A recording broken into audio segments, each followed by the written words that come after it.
नमस्कार.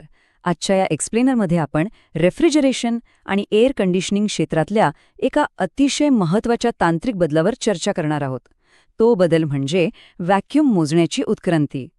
जुन्या ॲनालॉग पद्धतीकडून आजच्या अतिशय अचूक अशा मायक्रॉनपर्यंतचा हा प्रवास.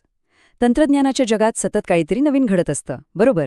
पण काही बदल असे असतात जे संपूर्ण कामाची पद्धतच बदलून टाकतात. हा असाच एक रंजक आणि आपल्या कामासाठी अत्यंत महत्त्वाचा विषय आहे. चला तर मग लगेच सुरुवात करूया. आता एक साधा विचार करूया. जी गोष्ट आपण डोळ्यांनी पाहूच शकत नाही, तिचं अचूक मोजमाप कसं करायचं? HVAC म्हणजेच हीटिंग आणि कूलिंग सिस्टीमच्या कामात अदृश्य व्हॅक्यूम मोजणं हे खरोखरच एक मोठं आणि गुंतागुंतीचं आव्हान आहे. सिस्टीममधून हवा आणि ओलाव्याचा एकही कण मागे राहता कामा नये हे सुनिश्चित करणं अत्यंत गरजेचं असतं. कारण जर का हा ओलावा आत राहिला तर गंज लागणं किंवा थेट कॉम्प्रेसरच खराब होण्यासारख्या गंभीर समस्या उद्भवू शकतात. त्यामुळे या अदृश्य शत्रूला बाहेर काढायचं असेल तर योग्य उपकरणाची निवड करणं ही पहिली आणि सर्वात महत्त्वाची पायरी ठरते. अनेक दशकांपासून आपण पाहतोय व्हॅक्यूम मोजण्यासाठी प्रामुख्याने या पारंपरिक ॲनालॉग व्हॅक्यूम गेजचाच वापर केला गेला.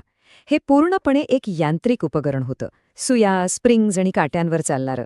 आधुनिक डिजिटल तंत्रज्ञान जेव्हा उपलब्ध नव्हतं तेव्हा एका प्रदीर्घ काळासाठी हेच उपकरण तंत्रज्ञानाचं मुख्य हत्यार होतं. याच यांत्रिक काट्यावर विसंबून सिस्टीम निर्वात करण्याचं महत्त्वाचं काम पार पाडलं जायचं. पण जसं प्रत्येक जुन्या तंत्रज्ञानाचं असतं तशा या यांत्रिक रचनेच्याही काही अंगभूत मर्यादा होत्या, ज्या जसजसा काळ पुढे गेला तसतशा अधिक ठळकपणे जाणवू लागल्या. ह्या जुन्या ॲनालॉग गेजच्या सहाय्याने व्हॅक्यूम मोजताना प्रामुख्याने इंचस, सेंटीमीटर किंवा मिलीमीटर ऑफ मर्क्युरी या एककांचा वापर केला जायचा. त्या काळी मोजमापाची हीच मुख्य परिमाण होती. पण ह्यात एक मोठी अडचण होती बरं का. ही सगळी एककं खूपच ढोबळ मानाने मोजमाप करत असत.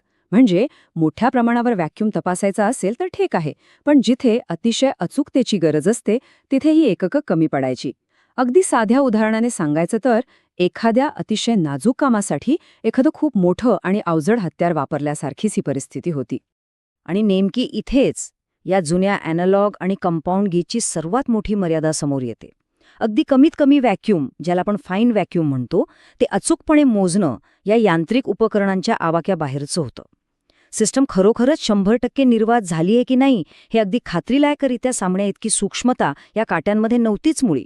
शेवटी एक साधा यांत्रिक काटा इतक्या सूक्ष्म पातळीवर हालचाल करूच शकत नाही, ज्यामुळे सिस्टमच्या आतमध्ये लपलेला सूक्ष्म ओलावा डिटेक्ट करणं जवळजवळ अशक्यच होऊन बसायचं.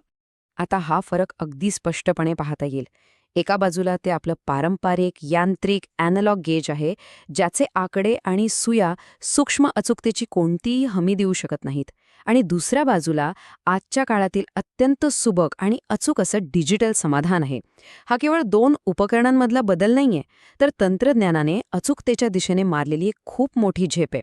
जुन्या काळात चालणाऱ्या ढोबळ पद्धती आणि आजच्या कामासाठी लागणारी परिपूर्ण अचूकता यामधला हा एक अत्यंत महत्त्वाचा दुवा आहे. म्हणूनच आजचा आधुनिक काळ या नव्या तंत्रज्ञानावर पूर्णपणे विसंबून आहे. सध्याच्या काळात व्हॅक्यूम मोजण्यासाठी डिजिटल मायक्रॉन गेज हेच उपकरण सर्वाधिक पसंतीचं ठरलं आहे. आजच्या रेफ्रिजरेशन आणि एअर कंडिशनिंग क्षेत्रात हे फक्त एक पर्यायी उपकरण राहिलेलं नाही, तर तो एक अत्यंत विश्वासार्ह आणि कामाचा अविभाज्य घटक बनला आहे. मगाशी आपण ज्या फाईन व्हॅक्यूमच्या अचूकतेची चर्चा करत होतो ना, तीच अचूकता या डिजिटल उपकरणाने प्रत्यक्ष शक्य करून दाखवली आहे. थोडक्यात सांगायचं तर मायक्रॉन गेज हे एक असं आधुनिक डिजिटल उपकरण आहे, जे फाईन व्हॅक्यूम अगदी तंतोतंत आणि खात्रीशीररित्या मोजण्याचं काम करतं. जे अतिशय सूक्ष्म काम जुन्या ॲनालॉग गेजला कधीच शक्य नव्हतं, तेच काम हे मायक्रॉन गेज अतिशय सहजपणे आणि 100% अचूकतेने पार पाडतं. या एका उपकरणामुळे कामाचा तांत्रिक दर्जा अनेक पटींनी उंचावतो. सिस्टीममधील ओलाव्याचा अगदी शेवटचा कणही शोधून काढण्याची आणि तो मोजण्याची अफाट ताकद या डिजिटल उपकरणात असते. आता थोडं गणिताच्या दृष्टिकोनातून या 2 मापनांची तुलना करून पाहूया. एका बाजूला मिलीमीटर ऑफ मर्क्युरी आहे, जे अतिशय पारंपरिक आणि बरंचसं विस्तृत असे एकक आहे. तर दुसऱ्या बाजूला मायक्रॉन आहे, जे अत्यंत सूक्ष्म आणि अचूक एकक मानलं जातं.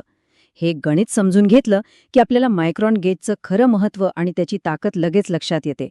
जेव्हा आपण मोठ्या एककाकडून छोट्या एककाकडे जातो तेव्हा मोजमापातील स्पष्टता आणि अचूकता किती पटींनी वाढते हे यातून सिद्ध होतं.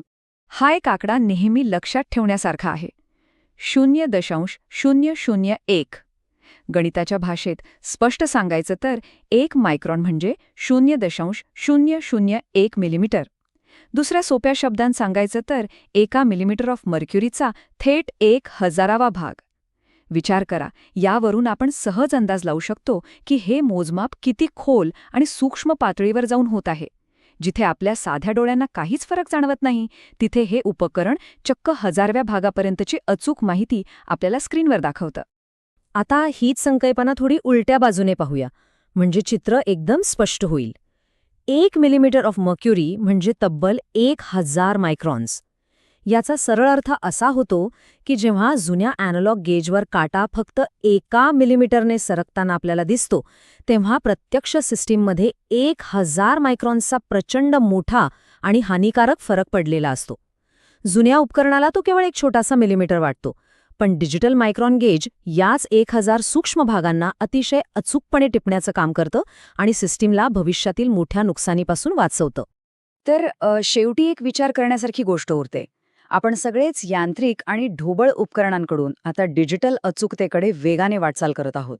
अशावेळी मायक्रॉन गेजसारखी आधुनिक उपकरणं रेफ्रिजरेशन उद्योगाचा तांत्रिक दर्जा भविष्यात आणखी किती उंचावतील? जसजसं तंत्रज्ञान अधिक प्रगत होत जाईल तसतशी ही अचूकता केवळ कामाची गुणवत्ताच नव्हे, तर संपूर्ण सिस्टीमचं आयुष्य आणि कार्यक्षमता कशी बदलून टाकेल हे पाहणं नक्कीच औत्सुक्याचं ठरणार आहे.